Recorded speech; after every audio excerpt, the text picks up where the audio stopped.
Alkisah, di sebuah perkampungan nelayan di pesisir Cirebon, suasana sedang tidak tentram. Penduduk desa dilanda ketakutan karena sebuah wabah penyakit aneh sedang menyebar. Orang-orang yang tadinya sehat dan kuat, tiba-tiba jatuh sakit, tubuhnya menggigil kedinginan. Banyak warga yang percaya, ini bukan sekadar penyakit biasa. Mereka merasa ada hawa tidak baik yang sedang menyelimuti kampung mereka. Setiap hari, ada saja yang jatuh sakit. Para tetua desa sudah mencoba berbagai cara untuk mengusir penyakit itu, tetapi tidak ada yang berhasil. Para nelayan pun jadi enggan melaut. Perahu-perahu bersandar di pantai, jala-jala dibiarkan kering, dan persediaan makanan di rumah warga mulai menipis. Di tengah kebingungan dan ketakutan itu, datanglah seorang tokoh yang sangat dihormati karena kebijaksanaannya. Beliau adalah Sunan Gunung Jati, atau Syarif Hidayatullah. Kedatangannya membawa sedikit ketenangan bagi warga yang sedang putus asa. Beliau tidak membawa obor atau jimat. Beliau hanya melihat keadaan desa dengan tatapan prihatin, lalu pergi ke surau kecil di tepi pantai untuk berdoa. Setelah berdoa, beliau memanggil para nelayan. "Jangan takut," kata beliau dengan lembut. "Lautan adalah ladang rezeki dari Yang Maha Kuasa. Kembalilah melaut, niatkan untuk mencari nafkah bagi keluargamu." Meskati masih ragu, para nelayan menuruti nasihat bijak itu. Mereka pun beramai-ramai mendorong perahu mereka kembali ke laut. Anehnya, hari itu tangkapan mereka sangat melimpah. Jala mereka terasa berat. Tetapi saat ditarik, isinya bukan ikan-ikan besar seperti biasanya. Jala mereka penuh dengan rebon, udang-udang yang ukurannya sangat kecil, jumlahnya tak terhitung. Mereka kembali ke pantai dengan perasaan campur aduk. "Bagaimana ini, Kanjeng Sunan?" keluh seorang nelayan. "Tangkapan kita banyak sekali, tapi hanya udang kecil. Ini tidak bisa dimakan semua, besok juga pasti busuk." Sunan Gunung Jati tersenyum. "Tidak ada rezeki yang sia-sia," jawab beliau. "Kumpulkan semua udang itu. Jangan ada yang dibuang.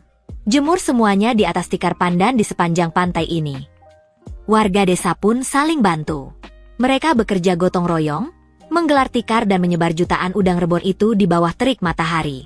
Hari demi hari, udang itu dijemur. Seiring udang itu mengering dan bercampur dengan garam laut, sebuah proses alami terjadi. Aroma yang sangat kuat mulai menyebar. Baunya tajam sekali, menusuk hidung, dan terus terang, baunya tidak sedap. Banyak warga yang mengeluh dan menutup hidung mereka. "Bau apa ini? Sungguh menyengat," kata mereka. Sunan Gunung Jati hanya menenangkan. "Sabarlah. Kadang, sesuatu yang kita anggap buruk, justru membawa kebaikan." Malam itu, wabah penyakit di desa terasa semakin menjadi-jadi. Hawa di desa terasa sangat berat dan dingin. Warga bersembunyi di rumah masing-masing, ketakutan. Namun, sesuatu yang aneh terjadi. Hawa penyakit yang terasa pekat itu seolah-olah tidak bisa masuk lebih jauh ke dalam perkampungan. Anehnya, hawa penyakit itu seperti terhalang, tepat di batas pantai di mana aroma udang rebon yang dijemur itu paling kuat.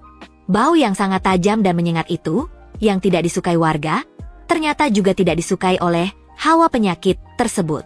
Aroma itu seakan-akan menjadi pelindung tak terlihat bagi seluruh desa. Keesokan paginya, matahari terbit.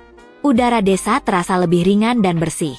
Ajaibnya, orang-orang yang sakit di dalam rumah, yang semalaman terpaksa mencium aroma kuat itu, mulai merasa baikan. Demam mereka turun, dan tubuh mereka tidak lagi menggigil. Warga desa sadar, mereka telah diselamatkan. Bukan oleh jimat, tapi oleh udang rebon yang berbau tajam itu.